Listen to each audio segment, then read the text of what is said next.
You. I'm very good. Thank you so much for coming in Thank all the you. way and seeing us on a day that you're fasting. Yeah. And also, I know it's a work week, so It's work day also. work day as well, the first day of the week. Yeah. Now, when we say ophthalmology, what all does it involve? Ophthalmology is a science of medicine involving with eye. Simply, anything related to the eyes is also ophthalmology. Basic sciences, anatomy, physiology, diseases, many diseases of the eye like cataract, glaucoma, retina, refraction, correction by laser surgeries. Right. Anything related to the eye is called ophthalmology. All right. And what are the major problems that you see in people here? Here, as any place in the world, the same problems. We saw cataract, conjunctivitis, bacterial and viral. Also, many people complaining of floaters, redness of the eye, dry eye, very, very, very common problem. Because of the weather? Weather and computers and mobile phones. I Right. can tell that the dry eye is the commonest problem, actually. Common problem, yeah. Yeah. I had my cataract surgery done last year. You did cataract. Yeah, it was all of a sudden. You look young age. Yeah, it's a disease of. Yeah, well, I'm not that young, but I'm not that old Really? that I should have cataract in the Yeah. first place. And even the doctors were quite surprised. But I suppose after COVID, people are having strange problems, and this could be one of them. Maybe. Have you seen any sort of jump up in eye problems after COVID? Actually, no. The same. So I'm just one of those cases. Maybe. All right, so we're talking about lasik today, which is laser surgery. Yeah. Now, is it suitable for everyone? Actually, no. LASIK is not suitable for everyone. That's why we should make a pre-LASIK assessment, okay, to know if the person is suitable for it or no. When the person is not suitable for LASIK, so there are two main reasons for this. Actually, when his error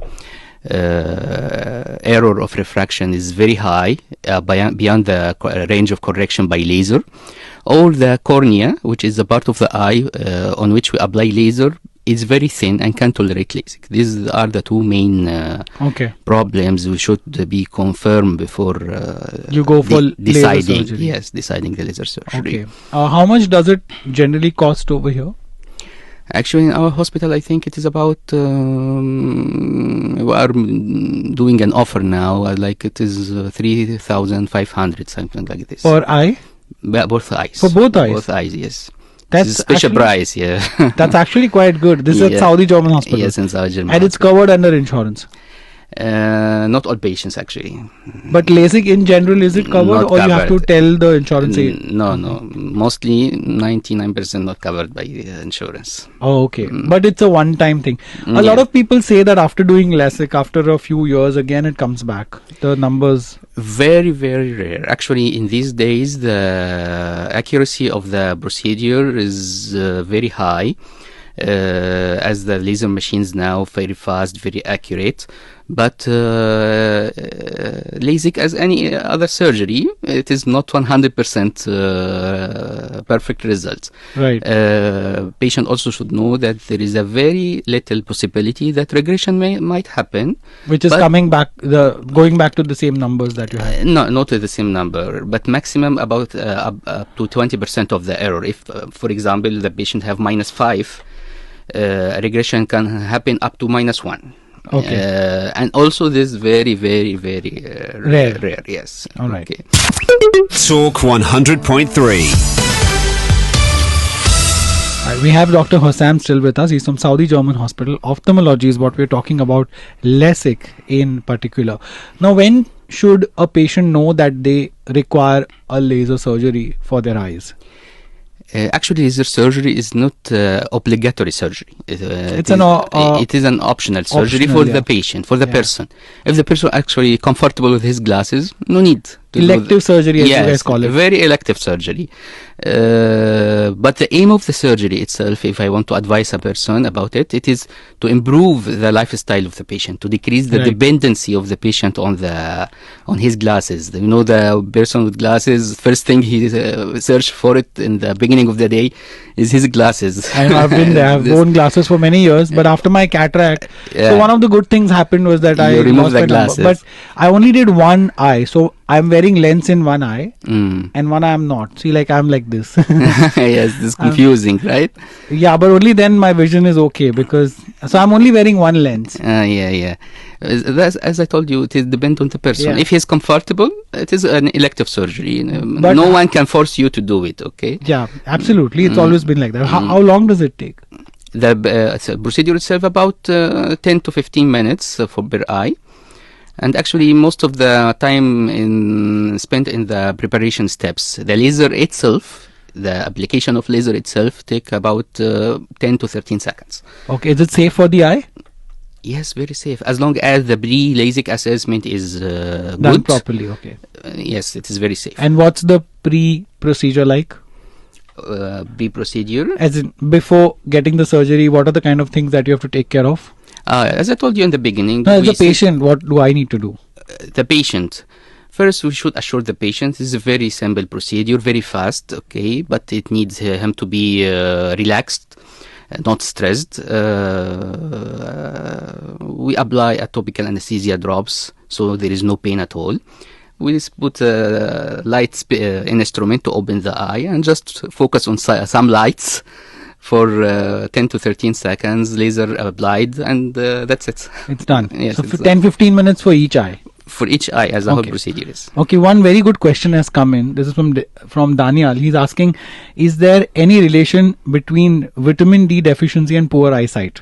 No any relation. Nothing? No. Because here we see a lot of vitamin D deficiency. Despite having so much sun, Okay. because we are always indoors. No big impact from vitamin D on the vision process. Okay. And one more question is from Amit. He's asking, my 3-year-old child has very high power in both the eyes. Will it come down with age? How old is he? 3-year-old. 3 years old. High power. Yeah. He can say the number. I don't know, because it's this left a message, and Amit, if you are listening to us, you can tell Mostly for children, they are hypermetrope. Let's say the power is by plus power in the children. In 90% of cases, it will decrease by age. Yes. It will. But it is not a rule. But this is mostly. But at what age do you then go for a correction of these? For the power. Yeah. For minimum age is 18 years old. Okay. That when we become sure that the weakness becomes stable and not changing. All right. And finally, I want to ask you, after you've done LASIK, what are the kind of care procedures or the post-operative procedures that you take care of? LASIK itself, it needs special care, especially in the first days, not to touch the eyes in the first days, applying some drops for about 1 week, 10 days. Water? No water? Water on the, fourth week, no water. Nothing touch the eye the first week. So you still wear those glasses? The plastic shield or eyeglasses for 3 days or something. But the most important, not to touch the eye after the procedure. Okay. Mobile? Mobile phone he can use. Yes, the second day he can use. Actually, he can he can drive on the next day. He can back to work within 2 to 3 days. He can go to gym after 1 week. Contact sport after 1 month. All right. Mobile phone he can use, no problem. On the second day, no problem. All right. Thank you so much, Doctor. Thank you very much. That was really, really helpful. Thank you very much. Ramadan Kareem again. Ramadan Kareem. Thank you.